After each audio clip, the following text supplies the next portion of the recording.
여러 사람들과 관계를 맺으며 살아갑니다. 그런데 그 관계를 맺어 살아갈 때 그 관계 중에 어떤 관계는 굉장히 좋은 관계가 있습니다. 서로 격려를 하고 서로 용기를 주고 위로를 하면서 배려를 하면서, 그래서 참 관계가 좋을 때가 있습니다.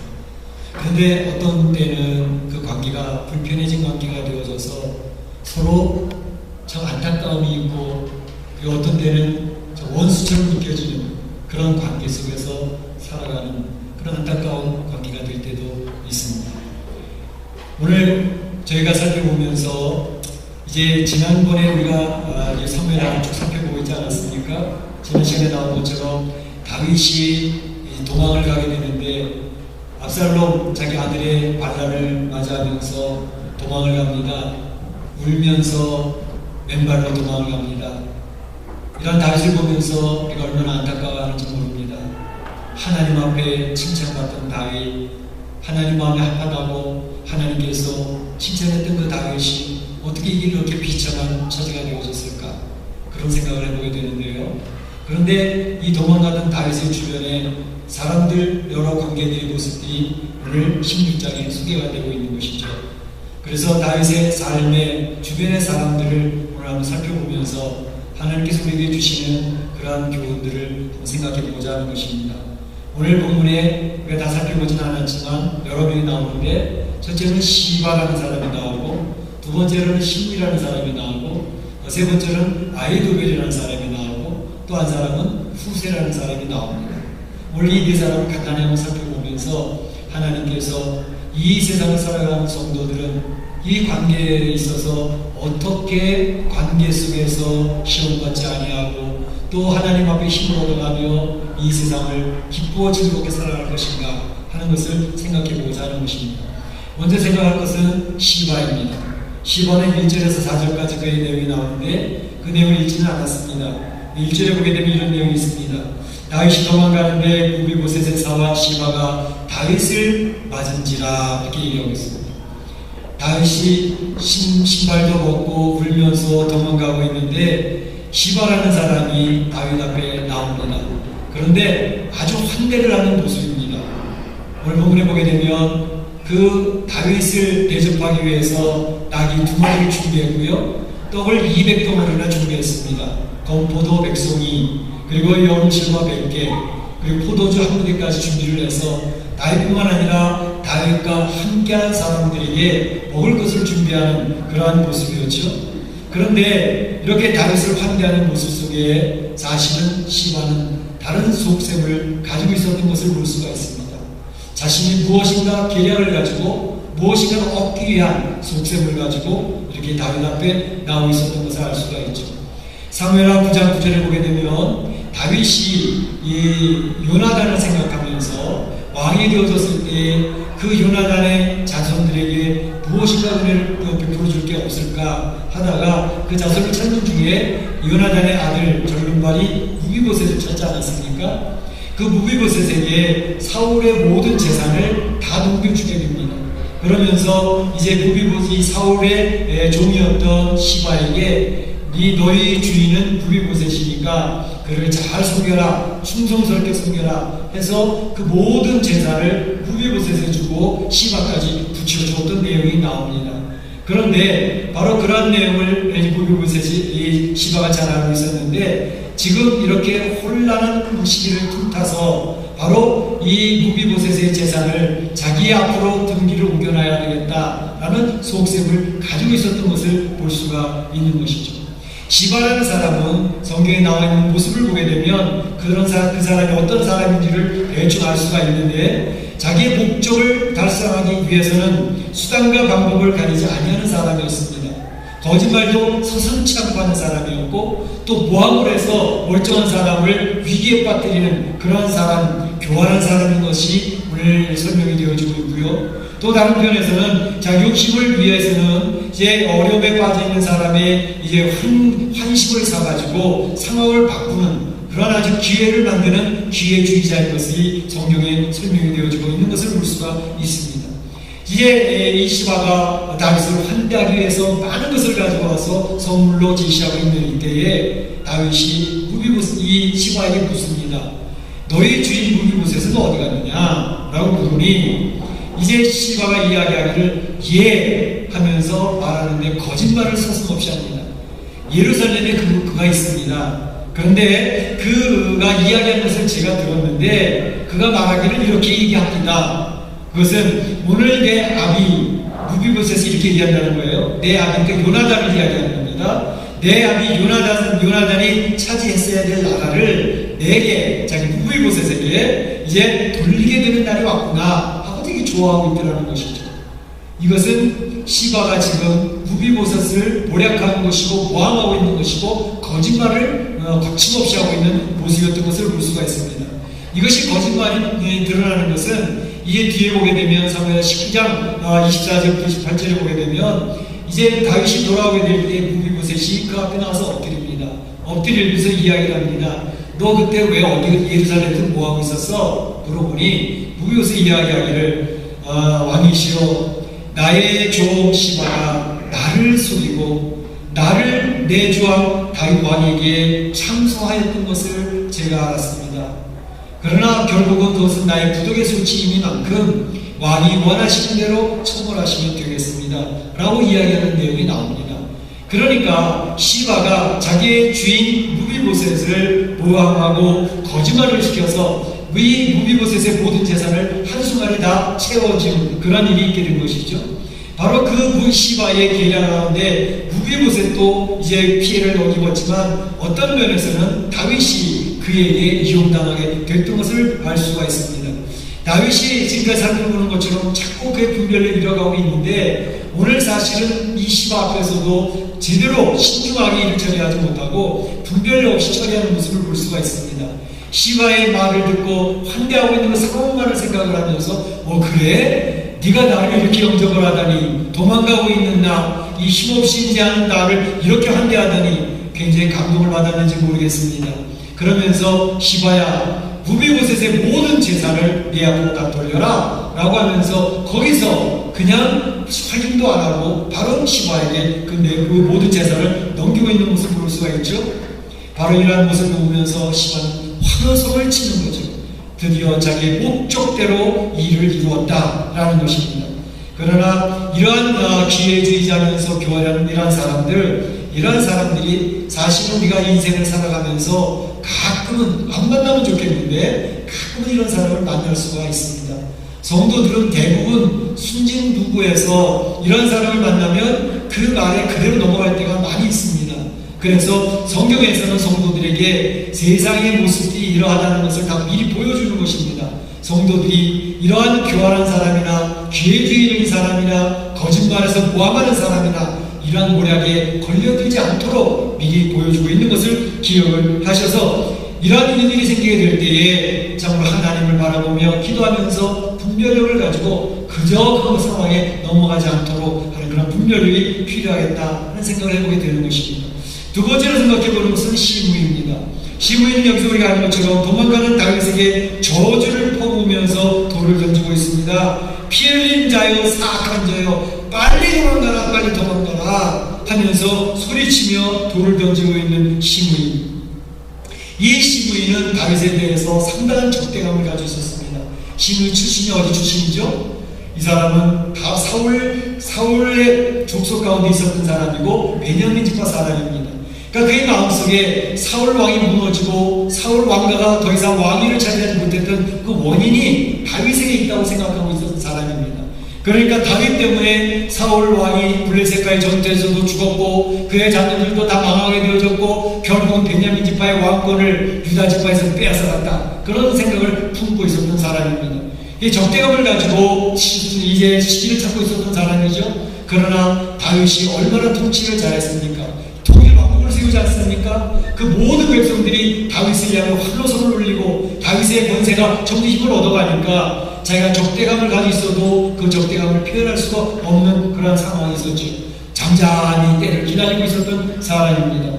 그러니까 우리가 이것을 보면서 이제 다윗이 태평성대를 누리고 있었고 모든 백성이 다 좋아하는 것 같이 보였지만 그런 가운데에서도 다윗에게 적대감을 품고 있는 사람들이 있었구나 하는 것을 알 수가 있습니다. 여기서 지혜를 얻을 필요가 있습니다. 이 세상을 살아가면서 모든 사람이 이와 같이 인정하고 존중해주면서 칭찬해주면 좋겠는데 꼭 그렇지 않을 수도 있다. 어떤 사람은 그 사람에 대해서 평가를 하고 적대감을 가지고 좋지 않게 이야기하는 사람들이 주변에 늘 있을 수 있다는 사실을 기억할 필요가 있습니다. 50%가 그 사람이 참 좋다, 잘한다, 존경할 만하다 이야기한다면 그 나머지 50%는 그에게 동조하지 아니하고 경우에 따라서는 적대감을 가지고 평가할 수 있는 사람이라는 사실을 꼭 기억할 필요가 있습니다. 그렇게 되어지면 혹 누구가 나를 공격을 하고 또 좋지 않게 평가를 하고 험담을 한다 하더라도 그것 때문에 큰 충격을 받지 아니하고 지혜롭게 이겨나갈 수 있을 것입니다. 그러니까 우리가 이 세상을 살아가면서 다른 사람들 앞에 칭찬받고 존중받고 그러면 참 좋겠는데 그렇지 못한 것이 세상이라는 것을 기억을 하고 혹 어려움을 당하고 혹 모략을 당한다 할지라도 그럴 수도 있어. 이제 뭐 이렇게 나도 그랬는데 뭐 그러면서 넘어갈 수 있는 그런 지혜로 성도들이 되면 좋겠습니다. 사실은 우리가 지금 신약에서 고린도후서를 살펴보고 있지 않습니까? 고린도후서에 나와 있는 사도 바울 얼마나 하나님을 위하여 헌신하는 인물이었습니까? 생명을 걸고 그의 양떼를 지키는 사람 아닙니까? 그럼에도 불구하고 고린도 교회 안에는 사도 바울을 적대하는 그런 사람들이 있었습니다. 그 사람의 리더십을 믿을 수가 없어. 그 사람은 약속도 안 지키는 사람이야. 그 사람은 돈을 밝히는 사람이야. 그 사람의 치사하게 만드는 그런 일들이 사도 바울 주변에 있었던 것을 보면서 이런 일들은 얼마든지 우리의 일이 될 수 있다라는 생각을 하면서 세상을 살아가면서 누구인가에 공격을 당한다든지 어려움을 당하거나 그냥 한 귀로 듣고 한 귀로 흘리면서 그저 너무 충격받지 말고 너무 고민하지 말고 스트레스 받지 말고 잘 이겨내실 수 있기를 바랍니다. 오늘 다윗이 이러한 공격을 받게 될 때에 다윗이 이제 그 주변에 아비새 장군 있지 않습니까? 장군 왕이시여 저 그냥 내버려두면 되겠습니까? 저 죽여버립시다. 죽음개 같은 것이 어찌 왕을 저렇게 모욕할 수 있겠습니까? 죽이겠다 할 때에 다윗이 뭐라 그럽니까? 아서라 내버려둬라.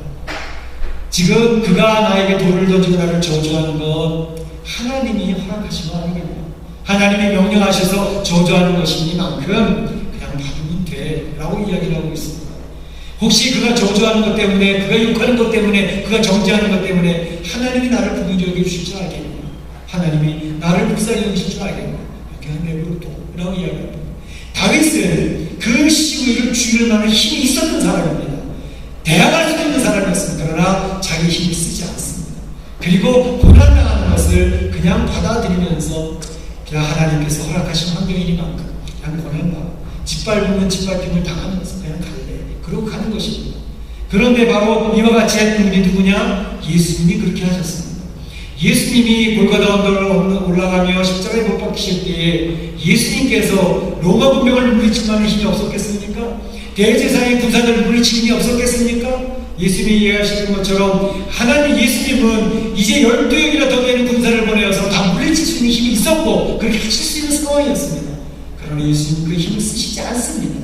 그저 하나님이 원하시는 대로 이제 로마 군병의 따귀를 맞으면서 채찍을 맞으면서 십자가에서 옷벗김을 벗고 발가벗어진 채로 수치를 당하면서 그 길을 가겠다고 가시는 분이었습니다.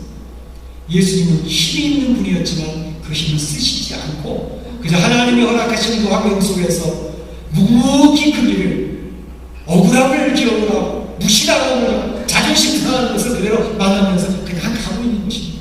이것이 바로 하나님이 성도들에게 주시는 지혜입니다. 성도들아, 이 세상을 살면서 무시당할 수 있어. 모함당할 수 있어. 그렇다고 변명할 필요도 없어. 하나님이 허락하신 것을 받으면서 그냥 가면 돼. 그러면 하나님께서 구할 수 있는 길을 주신다 이렇게 얘기를 합니다. 이 세상은요 죄악으로 죄성으로 뭉쳐진 사람들이 모여 사는 곳이고 죄성이 기본이 된 사람들의 사회 구조를 이루어오는 곳이기 때문에 사회 구조가 우리가 생각하는 파라다이스가 이루어지지 않습니다. 그래서 이 사회에 여러분들 보세요. 정치하는 정치 세계에서나 경제하는 경제 속에서나 또 사회의 주도적 그런 모든 곳에서 보게 될 때에 그들이 힘이 있을 때는 덤벼들지 못합니다.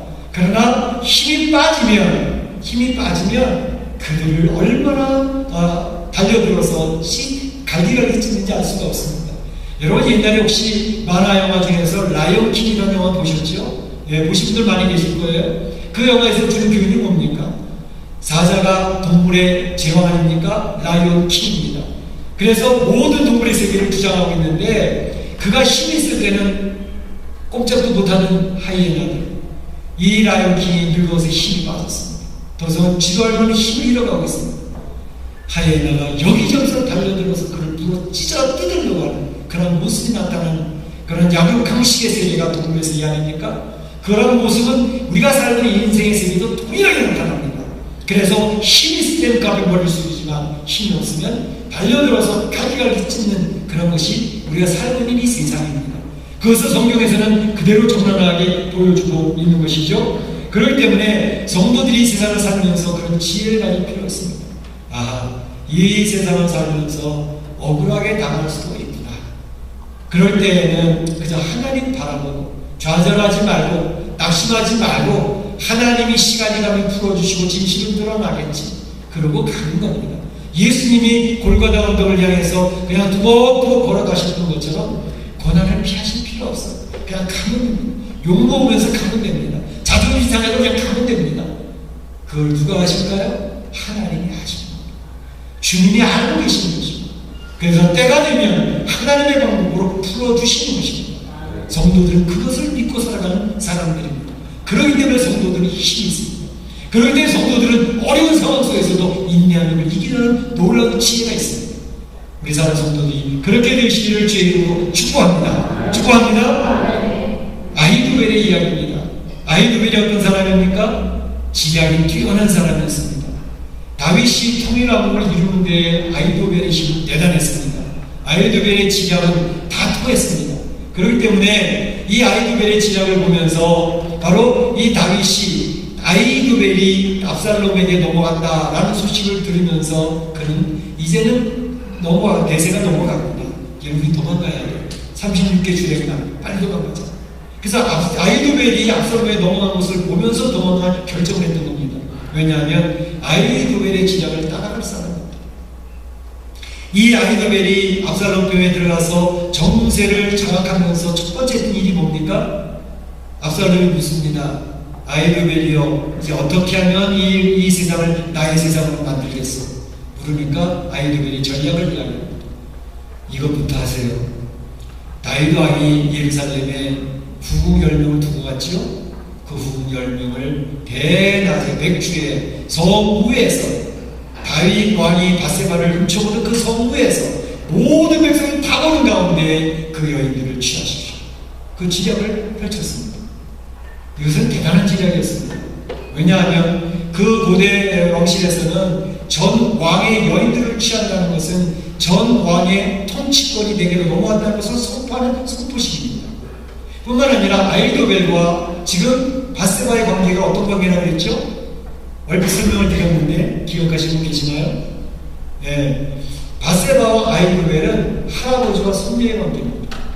그러니까 바세바가 다윗 왕에게 당했다라는 소식을 이 할아버지가 모를 리가 없습니다. 그래서 다윗 왕이기 때문에 꼼짝 못하고 있었지만 이제는 이 압살롬 편에 서서 다윗 왕이 자기의 손녀를 취했다고 하는 소식에 대한 개인적인 분노와 복수심이 있었습니다. 이번 기회에 그 다윗 왕을 완전히 끝내줘야 되겠다. 그의 마음도 있습니다. 또 한 가지는 바로 이와 같은 일을 행했던 것은 그의 아들 압살롬과 그의 아버지 다윗이 혹이라도 나중에 화해가 이루어지게 되어지면 큰일 나겠다. 아히도벨 자기를 비롯해서 반란에 참여했던 모든 사람이 한순간에 수청당하는 부패타군으로 수청당할 수도 있겠다라는 판단을 한 것입니다. 그렇기 때문에 바로 아버지와 아들이 화해할 수 있는 끈을 끊어버리는 쐐기를 박는 작업이 바로 아버지 여인들을 취하는 것이었습니다. 그런 작전을 통해서 지금 아히도벨의 지략은 대단하게 끈을 끊어버리는 그러한 놀라운 작전을 펼치게 되었습니다. 그런데 이 아히도벨의 놀라운 지략, 이러한 계략이 어떻게 먹히나요? 사실은 천박한 양심이랑 연결되어진 지략은 무식한 것으로 이제 아주 나쁜 결과를 가지게 되는 결과로 오게 되었을 것이죠. 사실은 성경에서 얘기하는 것처럼 성경에서는 아비의 여인들을 건드리면 안 된다는 것이 성경의 가르침입니다. 그렇기 때문에 야곱의 첫 아들 루벤이 야곱의 아내를 건드렸을 때에 나중에 야곱이 자녀들을 축복하는 건데 루벤에 대해서는 저주를 선포하지 않습니까? 아버지의 침상에 오른 자녀. 그래서 루벤은 축복에서 제외가 되죠. 뿐만 아니라 모세 율법이 오고 나서 레위기에서는 그것에 더 분명하게 이야기하는데 아비의 여인을 건드린 자는 죽음에 처해할지라라고는 레위기의 말씀이 정확하게 나와 있어요. 그러니까 지금 바로 이 압살롬이 아버지의 여인들을 건드렸다고 하는 것은 성경에서 금하신 일이고 그것은 하나님의 저주를 불러오는 일이었습니다. 그러니까 이 아이도벨이 썼던 지략은 이제 하나님 편에 서서 썼던 지략이라면 놀라운 지략이 되어졌지만 하나님 편을 떠난 지략이 되니까 스스로의 자기의 꾀에 자기가 빠지는 함정을 만드는 길이 되어지고 말았다고 하는 사실입니다. 물론 이것은 밧세바를 취했을 때에 바로 나단 선지자가 다윗에게 선포했던 내용이 성취되는 내용입니다. 밧세바를 취했을 때 나단 선지자가 다윗에게 이야기했죠. 당신에게는 이제 당신의 여인들이 바로 백주의 모든 사람들이 보는 앞에서 수치를 당하게 될 것입니다. 그대로 성취되고 있는 것을 볼 수 있습니다. 하나님의 말씀은 1.1획도 틀림이 없습니다. 그대로 성취가 되어지는 것이죠. 그래서 오늘 말씀 볼 때 아이도벨이 놀라운 지략가였고 사람들이 도무지 이겨낼 수 없는 그런 지략가였지만 하나님 뜻과 반하는 그러한 꾀는 결국 자기 스스로를 멸망